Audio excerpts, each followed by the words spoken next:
মুহূর্তে ধুয়েসা কুয়েসা একটা অবস্থা। আও মা গো মা, কি বাতাস! এরকম বাতাস বইতেছে প্রায় 3 ঘন্টা হয়ে গেছে দুপুরের থেকেই, কিন্তু কোনো বৃষ্টির এখনো নজির পাওয়া যায় নাই। তবে আশা করা যায় যে বৃষ্টি আসবে আসবে একটা ভাব। ভীষণ ঠান্ডা হাওয়া ছাড়ছে, বাতাসের ভাবেই বোঝা যাইতেছে। এই যে পাট গাছ, কোনো কোনো অঞ্চলে বলে নাইল্লা পাতা গাছ, তো নাইল্লা পাতাগুলা মানে কাইত হয়ে গেছে বাতাসে, এতটাই বাতাস দিতেছে। যদিও বৃষ্টি না নামে তারপরও মানে শরীরে গরমের কোনো ছোঁয়া নাই, ঠান্ডা নীরব একটা বাতাস, ভীষণ ভালো লাগতেছে। তো আমি এই সুযোগে হচ্ছে গিয়ে আমার ক্ষেতটা দেখতে যাইতেছি যে ধান ক্ষেতের কি অবস্থা, কোনো কিছু লাগবে কি লাগবে না। কারণ এই মানে ধানের যে ফুল আসার সময়, ফুল বলতে কি বলে মানে বাইলগুলা যে নতুন বেরোয়, এই সময়টা হচ্ছে গিয়ে একটা পোকা লাগে। তো ওই পোকাটা লাগছে নাকি আমি এটা দেখার জন্য যাইতেছি। তো আমি যেদিনই যাই তো আপনাদের সাথে তো শেয়ার করি, তো আজও সেই জন্য মানে ক্যামেরাটা অন করলাম। প্রত্যেকটা খেতেই পাট বনে দিছে পেঁয়াজ তুলে, এই প্রত্যেকটা খেতেই হচ্ছে পেঁয়াজ ছিল।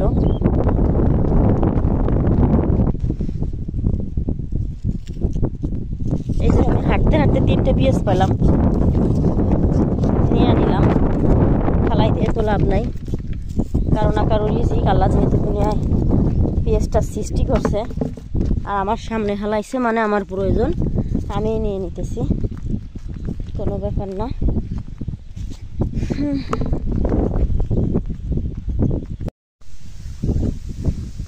আলহামদুলিল্লাহ, উড়ি কইরা আমি সেই কাঙ্ক্ষিত স্থানে চলে আইছি। আমার সেই যে ধানের ক্ষেত, আগেও আপনাদের এই ক্ষেতে নিয়ে আসছিলাম। অনেক কষ্টের ফসল, মানে এই ক্ষেতের জন্য যে আমার কয়বার আসতে হয়েছে, রোদে পুড়তে হয়েছে, মানে এটা বুঝাই কাউরে সারার মতো না, বুঝাইতেও পারুম না। ভীষণ কষ্ট করছি, খুব কষ্ট করছি। তারপরও আলহামদুলিল্লাহ যে এই পর্যন্ত আল্লাহ পাক ধানগুলারে রাখছে, বড় করছে। বাড়ি না নেওয়া পর্যন্ত বা না খাওয়া পর্যন্ত এটার কোনো ভরসা নাই, কারণ আল্লাহ প্লেটে ভাত বাইরে নিলেও সেই ভাতেরও কোনো গ্যারান্টি থাকে না। আর এটা দিয়ে আর আমি কি গ্যারান্টি দিব, কোনোই গ্যারান্টি নেই, আমার নিজেরই গ্যারান্টি নাই। কারণ কি বলবো, আমি যে একটা স্থানে আসছি, মেয়ে মানুষ হয়ে এই পথে হাঁটাটাই চরম একটা রিক্স, ভীষণ রিক্স।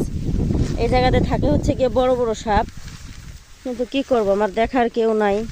একটা লোক যদি পাঠাই, কোনো লোক যদি পাঠাই, সে হচ্ছে গিয়ে একদিনের মানে পারিশ্রমিক যেটাকে বলে সেটা সে ধরে বসে থাকবে। আর একটু দেখানোর জন্য, একটু বোঝার জন্য আসলে ওরকম পারিশ্রমিক দেওয়ার মতো আমার অ্যাবিলিটি নাই। তাই মানে নিজের কাজ নিজেই করতে হইতেছে। যদিও বা প্রত্যেকটা ভুঁই পরিষ্কার, পরিষ্কার বলতে কোনো ঘাস নেই। দুঃখের বিষয় আমার ভুঁইটা ঘাস আছে, মোটামুটি ভালোই ঘাস। এই যে দেখা যায় উপর দিয়ে, এগুলো সব ঘাস। আর এই ভুঁইটাই হচ্ছে কি আমার, কোনো দিনও আমার ক্ষেতে ঘাস হয় না। এখন ঘাস হওয়ার কারণ একটাই, আমার লোক নেই বলে। আলহামদুলিল্লাহ সব ক্ষেতের ধান হচ্ছে গিয়ে কাঁচা কাঁচা, আমার ক্ষেতের ধানটা পেকে গেছে একটা ভাব। হয়তো বা আর 15 দিন, কৃষিটাকে আর 15 দিন নাও লাগতে পারে। এই যে আমার সেই ক্ষেত, তো আপনারা সবাই দেখেন, আল্লাহ জানি আমার বাড়ি পর্যন্ত নেওয়ার তৌফিক দেয়।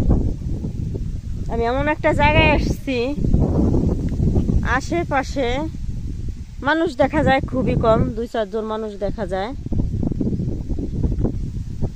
মানে আমাদের বাড়ির আশেপাশেরই পরিচিত। ওই সাইডে একজনটা দেখে এলাম, ওইখানে একজন, আর ওই যে একজন দেখা যায়, আর বাড়িঘর একটু একটু দূরে।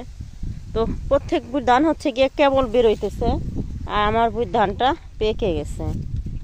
আল্লাহ যদি আগে আগে নিতে দেয় তো আলহামদুলিল্লাহ। মেয়ে মানুষ হয়েও যুদ্ধ কইরা যেভাবেই হোক, হয়তো সবার ক্ষেতের মতো ভালো হয় নাই, কিন্তু আলহামদুলিল্লাহ হয়েছে, একটা ঘাস হয়েছে। এইটাই হচ্ছে মন খারাপের বিষয়, তাছাড়া সব দিক দিয়েই ভালো হয়েছে। ভয় পাইছিলাম যে পাতা হয়তো হয়ে যাবে বেশি, মানুষ দিয়ে ওষুধপাতি দিছি, নিজে কিছু বুঝি না, কিন্তু না, পাতা মাশাল্লাহ এত বেশি হয় নাই, ধানের পাইলগুলাও মাশাল্লাহ মাশাল্লাহ বেশ বড় সড়ই হয়েছে।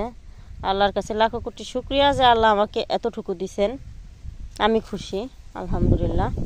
তো আপনারা সবাই দোয়া করবেন আমার ধানগুলা জানি, আল্লাহর দেয়া ফসলগুলা জানি বাড়ি পর্যন্ত যাই পৌঁছায়। অনেক কষ্ট করে এতটুকু মানে করতে পারছি, অনেক কষ্ট হয়েছে আমার, মানে রোদ বৃষ্টি ঝড় তুফান সব কিছুই মাথার উপর দিয়ে যায়। এখন কিন্তু ভীষণ বাতাস হইতেছে, তারপরও আমি আসলাম যে কিছু লাগবে কি না। তো এখন যে পজিশনে ধানগুলো আছে এখন আর কিছু দেওয়ার মতো না, এখন পেকেই যাবে, মানে ধানগুলার ভিতরে মানে পূর্ণ দানা হয়ে গেছে। এই যে এইসব বুই ধান হচ্ছে কি এখনো ভিতরে মানে দুধের মতো সাদা, এইসব বুই ধানে মানে কোনো সমস্যা হইলে ওষুধ দেওয়ার মতো আছে, কিন্তু আমার এই ক্ষেতে আর ওষুধ দেওয়ার মতো কোনো ব্যবস্থা নেই। তো আলহামদুলিল্লাহ আল্লাহ যদি দেন তো এর ভিতরে এই রিজিক দিয়ে রাখছেন, আর এটাতেই শুকরিয়া, এটাতেই আলহামদুলিল্লাহ আমাদের হয়ে যাবে। আল্লাহ যতটুকু দেয় ততটুকু নিয়েই খুশি। হয়তো সবার মতো ভালো হয় নাই, তারপরও আমার কোনো আফসোস নাই, হয়েছে এটাই অনেক কিছু। তো আমি বাড়ির দিকে রওনা করলাম, দেখে দেখে এতটাই বাতাস আমার মনে হইতেছে যে আমারে আউলাইয়ে মানে ফালাই দিতেছে বাতাসে, এরকম অবস্থা। এই যে পথটাতে হাঁটতে হচ্ছে উপর দিয়ে, কিন্তু উপর দিয়ে হচ্ছে ঘাস, আর আমার খুব ভয় লাগতেছে, এই জন্য আমি ঘাসের ভিতরে না পাও দিতেছি না, মানে পরিষ্কার জায়গা দিয়ে হাঁটার চেষ্টা করতেছি। কি পরিমাণ বাতাস, মানে আমার ঠেলা হালাই দেয়। এই যে এই বুই ধানটা ভীষণ সুন্দর হয়েছে, মাশাল্লাহ। এগুলোকে সবাই ধানই ভালো হয়েছে, কেউ ধানই খারাপ হয় নাই, সবার ধানই ভালো হয়েছে। তার ভিতরে আমার ধানের ক্ষেতের ভিতরে হচ্ছে গিয়ে দুটো একটা ঘাস, এটাই সমস্যা। সবার ক্ষেতেই আছে কিন্তু আমার ক্ষেতে একটু বেশি।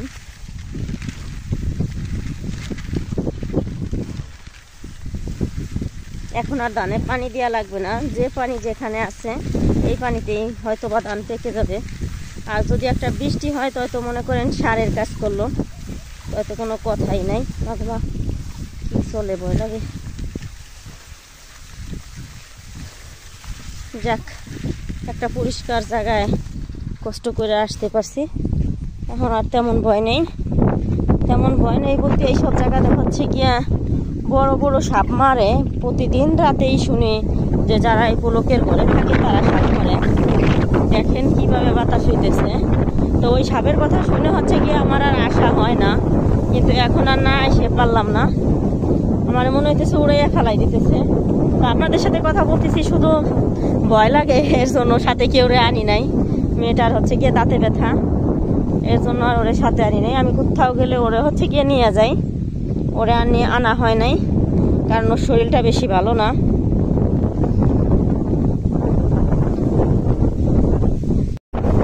এই বছরে আমার লাইফে এতটা শিক্ষা আমার হয়েছে যা আমার বাকি জীবনে হয় নাই। আমি এরকম মানে জঙ্গলার ভিতরে হাঁটতে হাঁটতে আমার পায়ে সাপ পেঁচাইয়া মানে চলে গেছে, সাপে আমার কামড় দেয় নাই, মানে সাপ মানে পায়ে পেঁচাই মানে লাথি লেগে দূরে চলে গেছে। তো বিষয়টা মানে স্মৃতি, এক একটা বছরে থেকে যায়। 2025 সাল আমার আপন পর শিক্ষা জিনিসটা আমার দিয়ে গেল, যে শিক্ষা মানে বই পড়ে কোনোদিন পাই নাই, সেই শিক্ষা 2025 সাল আমার দিল। এর আগেও কম বেশি শিক্ষা পাইছি, কিন্তু এরকম শিক্ষা আমি পাই নাই, একদম না পড়ে এই সুশিক্ষা পেয়ে গেলাম। এই শিক্ষার মতো আর মূল্যবান সম্পদ সারা জীবনেও আমি কিছু জোগাড় করতে পারি নাই। এই বছর যে শিক্ষাটা পেলাম, আমি হাঁটতেই পারতেছি না, মনে হয় আমার ফালাই দিতেছে। যাক, ভীষণ ভালো লাগে দূর থেকে দেখতে ধানের ক্ষেতগুলো, বেশি ভালো লাগে। মানে আমি হচ্ছে গিয়ে বাতাস মানে যে সাইড থেকে আসতেছে ওই সাইডে হাঁটতেছি, এই জন্য হচ্ছে গিয়ে আমার উল্টাইয়ে ফালাই দেয়। আবার বাতাস যে সাইড থেকে আসতেছে ওই সাইড দিয়ে যদি হাইটে যেতাম তাহলে বাতাসের সাথে সাথে চলে যেতে পারতাম, কিন্তু না, আমি তো বাতাস ঠেকাই চলতেছি, এই জন্য ভীষণ শব্দ হইতেছে।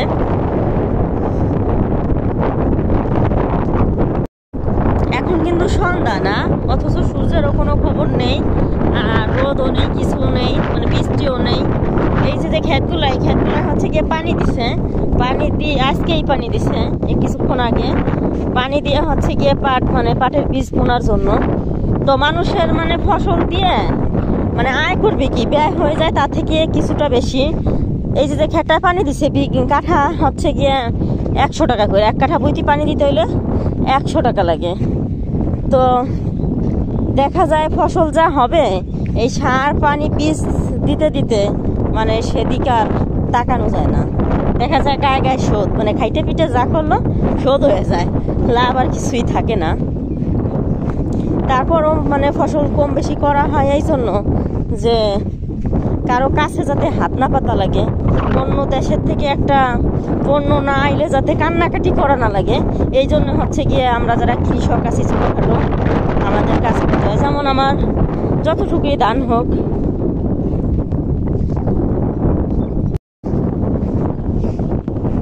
যতটুকুই দান হোক মানে কারো কাছে হাত পাততে হয় না। যেমন কোন দেশের চাউল আইলো না আইলো, দাম বাড়লো কি কমলো, এই জিনিসের প্রতি মানে ফোকাস করা লাগে না। যদি কষ্ট করে নিজেরা একটু কিছু করা যায়, যেমন ভাত খাইতে পারবো ঘরে, আবার সরিষা ক্ষেত করলে দেখা যায় তেলটাও ঘরে খাইতে পারবো, তেলের দাম বাড়লো না কমলো এত দিক তাকানো লাগে না। মানে জীবনটাই একটা শান্তির হয় যদি মানে ক্ষেত খামার করা যায়। এই জন্যই হচ্ছে গিয়ে গ্রামের মানুষ একটু কষ্ট করে। আবার কলাই টলাই মুসুরি খেসারি বুনাইলে দেখা যায় ডাউল হয়, ডালের দাম বাড়লো কি কমলো, মানে অনেক কিছুর থেকেই মানে বেঁচে থাকা যায়। অনেক কষ্টই মনে করেন যে কিমে আসে। যেমন চাউল কিনতে গেলে দেখা যায় দাম বাড়ছে, খাইতেও কষ্ট লাগে, একজন এক প্লেট দিতে গেলেও কষ্ট লাগে। আর যখন নিজের ঘরে থাকে তখন আর ওই কষ্টটা হয় না। এই জন্য হচ্ছে গিয়ে মেয়ে মানুষ হয়েও দাবড়াই যে না আমি জানি এই কাজটা করতে পারি, আমি ঘরে জানি খাইতে পারি, এই চিন্তাটাই আমার মাথায় সবসময় থাকে। তা আলহামদুলিল্লাহ আমি যে কয় বছরই দেশে আসছি, গ্রামে আসছি, তো আমার এখন পর্যন্ত কিনা খাওয়া লাগে নাই, বরঞ্চ আমি বিক্রি করি।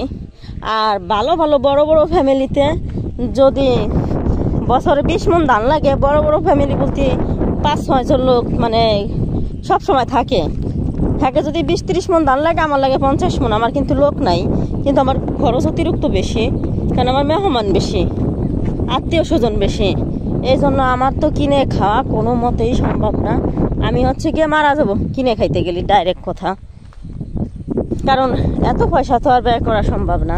যতটুকু পয়সা মানে থাকে মানুষের হাতে মাস অন্তে, দেখা যায় বাজার করে খাইতে পারবো, কিন্তু চাউল টাউল কিনে খাইতে পারবো না। বাজার করে খাইয়ে দেয় সমান সমান, মানে খাইয়ে দেয় ভালো থাকা যাকে বলে সেইটাই পারবো, কিন্তু এর চেয়ে বেশি কিছু পারবো না। এই জন্য হচ্ছে গিয়ে কষ্ট করতে হয়। আর যদি এই কষ্টটুকু না করে যদি চলতে পারতাম তাহলে কষ্টটুকুও করতাম না, কারণ আজ মরলে কাল 2 দিন। কিন্তু যতক্ষণ বেঁচে আছি ততক্ষণ খাইতে হবে, পড়তে হবে, এইটা হচ্ছে গিয়া মূল কথা।